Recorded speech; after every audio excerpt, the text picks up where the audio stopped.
Hey, Johns Hopkins, Hal Turner, Director of JHU Units and Programming here. I hope you're all doing well. I wanted to share my favorite barbecue ribs slow cooker recipe with you today. Very simple, very easy to do. We'll start with the ingredients we have here.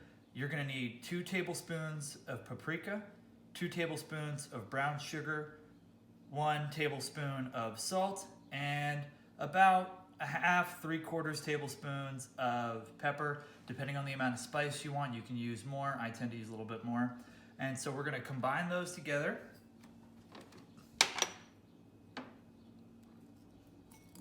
The brown sugar is a little bit tougher, so you're gonna have to mix that in. You're also gonna need 2 to 3 cups of your favorite barbecue sauce. Really doesn't matter what. I like my Baltimore Barbecue Company barbecue sauce right here. And then you're also gonna need a rack of baby back ribs, or you can use thicker ribs, whatever you prefer. I really haven't found a huge difference in the consistency of the rib, but I tend to like baby back ribs. You're also gonna wanna make sure that you dry off the ribs after you take them out of the package so that they're free of any additional sauces or residue. Okay. So now I've got my dry rub mixed in together, and I'm going to liberally apply that to the ribs. I also like to separate the ribs into 2 halves. That makes it easier for when you put it into the crock pot to get all the different creases on the side, but you can keep it all together, whatever you prefer. And I'm gonna liberally apply the dry rub throughout here. If you don't have a crock pot, that's perfectly fine. All you need is your oven, and you can set it to 250 and put it in the oven for about 3 hours.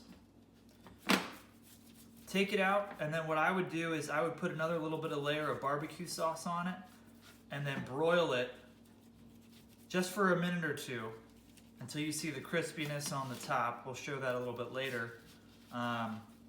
But that gets that nice little burnt edges type of taste to it, which is really delicious. Okay, and I'm making sure to get all the ends of it. All right, getting the other one too here. I'll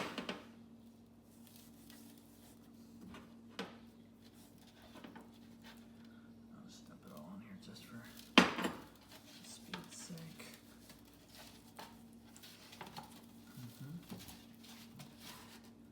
And then what we're gonna do for the crock pot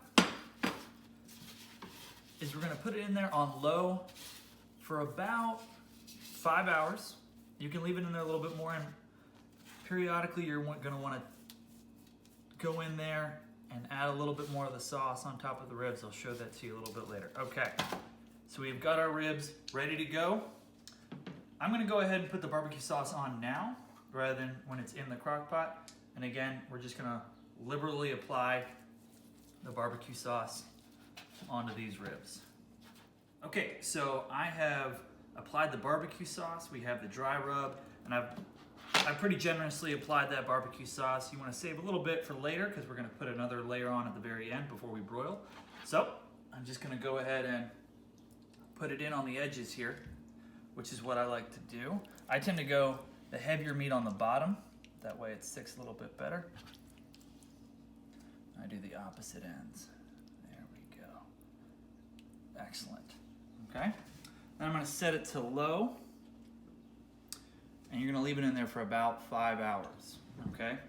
Every hour or so, I'd recommend going in and scooping up some of the barbecue liquid that's forming up at the bottom and rebasting the top of the ribs. You can also flip them upside down halfway through if you want. You don't have to, but I think that gives it a nice even cook to it. And you're gonna leave that in there for about 5 hours, okay? And we'll check back in a second. Okay, so we've had the ribs in the crock pot for about a little over 5 hours. And let's take a look and see what we've got. All right, we've got all those great juices there at the bottom, which we're gonna use to baste it at the end. And these are looking great. So we're gonna pull out the ribs.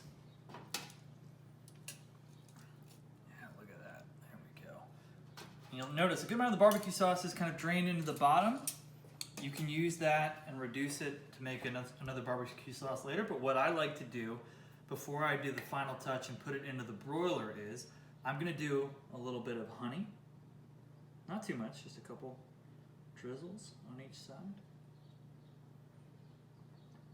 A little sweet. And then I'm gonna throw in a little bit more pepper. Just to give it a little bit more kick.